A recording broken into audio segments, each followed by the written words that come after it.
The first step you can do is check if your Google Pay is up to date because sometimes your Google Pay has not been updated for a long period of time. That's what's causing the problem. And the other thing is if your internet connection is slow. If your internet connection is slow or is unstable, just switch to a data connection and try to use Google Pay. It should work.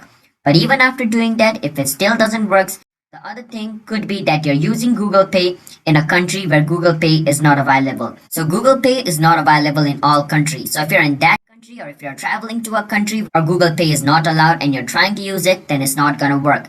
And the only way to bypass the system is to use a VPN and connect to a country where Google Pay is allowed, like India, USA, and Canada, for an example.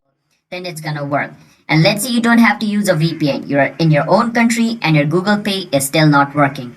What you gotta do is hold on to Google Pay, click on App Info, and go on versus storage, click on Clear Data, click on OK.